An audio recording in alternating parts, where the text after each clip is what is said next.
नमस्कार, बहुत स्वागत है आपका।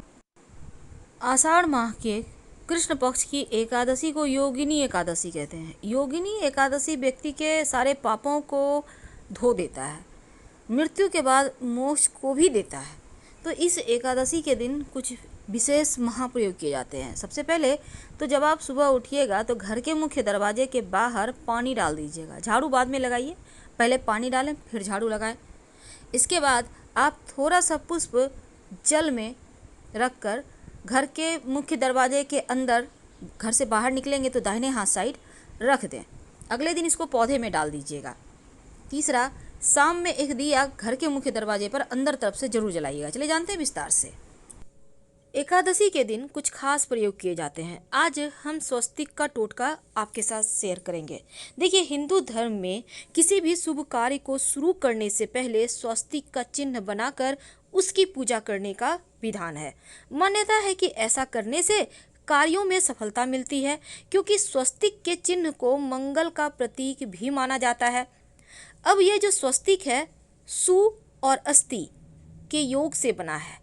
इसका मतलब होता है शुभ और शुभ, यानी अस्ति का अर्थ होता है होना और शुभ का मतलब होता है अच्छा, तो अच्छा होना। किसी भी कार्य को आप करने के पहले गणेश जी का नाम लेते हैं और हिंदू धर्म में स्वस्तिक को गणेश जी का भी प्रतीक माना जाता है।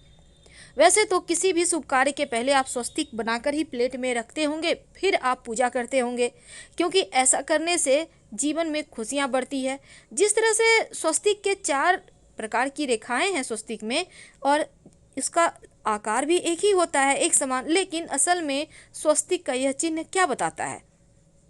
पौराणिक मान्यता है कि 4 दिशाओं यानी पूरब, पश्चिम, उत्तर, दक्षिण की ओर इशारा ये 4 भुजाएं करती हैं।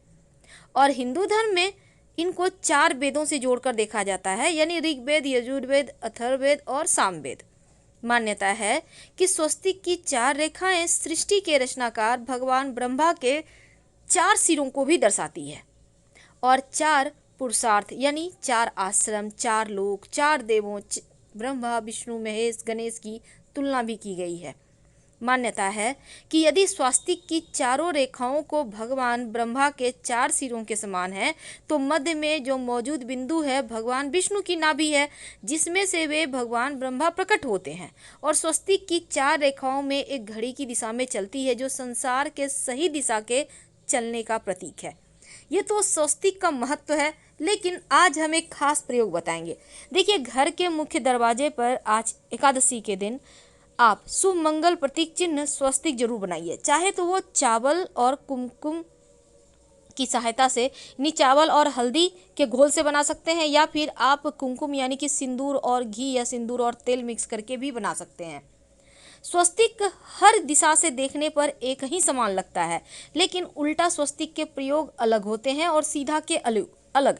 यदि घर के मुख्य दरवाजे पर दोनों ओर आप स्वस्तिक बनाते हैं, छोटा छोटा सिंदूर से भी बना सकते हैं, या फिर ठीक ऊपर मध्य में एकदम बना देते हैं, तो ऐसा करने से वास्तु दोष दूर होता है। यानी 3 नहीं बनाना है, या तो दोनों तरफ बनाइए या फिर ऊपर बनाइए। भौतिक कामनाओं की पूर्ति करता है, तनाव हटाता है, चिंता, अनिद्रा, बेचैनी, तंत्र मंत्र क्रियाओं से भी रक्षा करता है। और शुभ कार्य की शुरुआत के पहले स्वस्तिक को भी अंकित किया जाता है। इसीलिए स्वस्तिक को मान सम्मान, सफलता और उन्नति का प्रतीक माना जाता है। अगर जीवन में बहुत परेशानी हो तो इस किसी भी एकादशी के दिन आप स्वस्तिक को प्राण प्रतिष्ठा करवाकर चौखट पर लगवा सकते हैं। वो तांबे का भी हो सकता है, और आप चाहें तो एक स्वस्तिक जो चांदी होता है उसका आप ले आइए, रेडीमेड मिलता है छोटा सा, और लाकर उसको अपने पूजा घर में रखकर पूजा करें। स्थिर लक्ष्मी की प्राप्ति होती है, और लक्ष्मी को प्रसन्न करने के लिए चांदी में आप चाहें तो नवरत्न भी लगवाकर आप स्वस्तिक को रख सकते हैं। खैर, ये तो आप सबसे अच्छा है कि सिंदूर और घी तेल मिक्स करके या फिर चावल और हल्दी का घोल से बनाइए। घर के मुख्य दरवाजे पर स्वस्तिक बनाते हैं तो छोटा ही बनाइए, बहुत बड़ा मत बनाइएगा। 3 अंगुल, वैसे तो 9 अंगुल से बड़ा नहीं बनाना चाहिए, आप 3-4 अंगुल का बनाइए, सुंदर भी लगेगा। तो घर के सामने अगर पेड़ या खंबा है तो इसके दुष्प्रभाव से भी रोकता है स्वस्तिक का चिन्ह।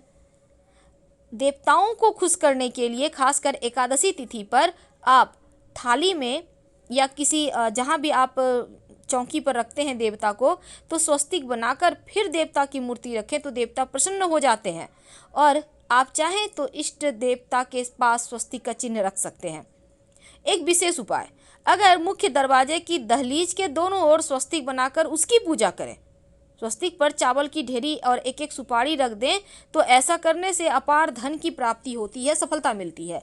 इस एकादशी के दिन नहाने के पानी में तुलसी का पत्ता या फिर बेलपत्र डालकर नहाइएगा, क्योंकि इस समय आप जब बेलपत्र डाल देते हैं तो सभी तीर्थ स्थान के पुण्य फल आपको प्राप्त हो जाते हैं। और आप चाहें तो कुसा घास डालकर भी नहा सकते हैं। वैसे तो शिव जी की भी पूजा कीजिएगा। अब ये नहीं कि एकादशी तो सिर्फ श्री हरि की पूजा करेंगे, बिल्कुल नहीं, क्योंकि जब आप दोनों की पूजा करते हैं तो आपके जीवन की तमाम परेशानियां समाप्त हो जाती है। अगर आप अपने घर के पूजा स्थान पर एक प्लेट में स्वस्तिक बना लेते हैं और स्वस्तिक के ऊपर थोड़ा सा चावल, एक सुपारी रख देते हैं, तो इसे 21 दिन तक रहने दें। बाद में इस सुपारी को उठाकर गणेश जी के पास रख दीजिएगा घर में ही, और स्वस्तिक वाले प्लेट को आप साफ कर लीजिएगा। 21 दिन तक ये बने रहने से आपके जीवन में धन की कमी नहीं होती। यानी इस एकादशी को कर लें तो लंबे समय तक ये आपको लाभ देता रहेगा।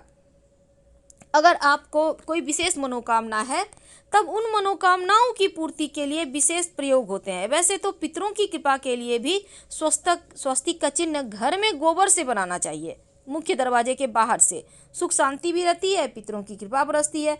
वैसे तो एकादशी तिथि के दिन ये कहा जाता है कि पीपल के जड़ में अगर 1 लोटा जल में 1 चुटकी काला तिल, थोड़ी सी मीठी वस्तु डालकर पीपल के पेड़ में आप जल दें तो पितृदेवों की विशेष कृपा भी मिलती है और धन लक्ष्मी प्रसन्न होती हैं। धन दौलत सुख समृद्धि यश मान सम्मान बढ़ती चली जाती है। तो ये तो थी स्वस्तिक के कुछ विशेष प्रयोग। लेकिन कई बार होता है लंबे समय से मनोकामना नहीं पूर्ण हो पा रही है, तब इस एकादशी के दिन आप किसी भी पास के मंदिर में के दीवार में जाकर उल्टा स्वस्तिक बना दें, और जब आपकी मन्नत पूरी हो जाए तो जाकर सीधा स्वस्तिक बना दें। सिंदूर से बनाइएगा। तो चलिए आप जानते हैं, भगवान श्री हरि की जब आप पूजा करेंगे तो उन्हें 2 हल्दी की गांठ जरूर अर्पित कीजिएगा, और बाद में उस हल्दी की गांठ को पीले कपड़े में लपेट कर रख लीजिएगा। धन की मुश्किलें दूर होगी। पहले से आपके पास रखा हुआ है तो उसको ही फिर से आप रख सकते हैं। आपके पास जो भी चीज़ है, केसर है, कमल का पुष्प है, केला है, गेंदे का पुष्प है, सब कुछ आप उनको अर्पित करें।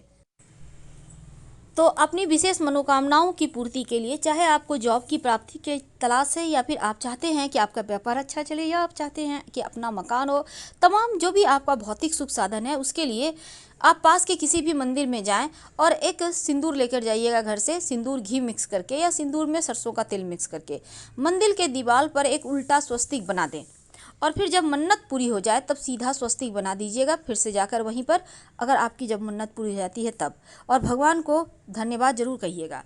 तो इस तरह से आप इस एकादशी के दिन अपनी मनोकामनाओं की पूर्ति के लिए ये विशेष प्रयोग करें। और तुलसी जी में जब जल अर्पित कीजिएगा तो 1 लोटा जल में 1 चुटकी हल्दी, 2-4 बूंद दूध डालकर और थोड़ा सा मिश्री, 1 चुटकी अक्षत डालकर ही अर्पित करें तुलसी जी में। और शाम के समय एक घी का दिया जरूर जलाइएगा। इस दीपक में एक सिक्का रख दीजिएगा और बाद में इस सिक्के को उठाकर आप संभाल के रखें। वैसे ये सिक्का रोज के दीपक में भी आप डाल कर जला सकते हैं। ये सिक्का सिद्ध हो जाएगा। फिर किसी ज़रूरी काम से आप घर से बाहर निकलते हैं तो ये सिक्का पास में रख कर निकलें तो आपको कार्यों में सिद्धि मिलेगी। तो इस दिन बहुत तरह के प्रयोग किए जाते हैं, लेकिन याद रखिएगा दीपक का प्रयोग जरूर करना है। और अपने घर के मुख्य दरवाजे पर अंदर की तरफ से आप चाहें तो एक दिया जला दें। अगर नहीं आप जला पा रहे हैं किसी कारणवश, कम से कम 1 दीपक पास के मंदिर में, 1 दीपक तुलसी के नीचे, 1 दीपक अपने घर के पूजा स्थान। और अगर आपके घर के आसपास बिल्वपत्र का पेड़ है, बिल्वपत्र जो शिव जी को अर्पित किए जाते हैं ना, उसी पेड़ के नीचे एक घी का 2 मुखा दिया और उसमें एक चावल का दाना डालकर शाम के समय जरूर जला दीजिएगा। समस्त मनोकामनाओं की पूर्ति हाथों हाथ होगी। तो हम आपसे विदा लेते हैं। जानकारी अच्छी लगे तो लाइक कर सब्सक्राइब करें, अपनों से शेयर करें और कमेंट में हर हर महादेव जरूर लिखें। धन्यवाद।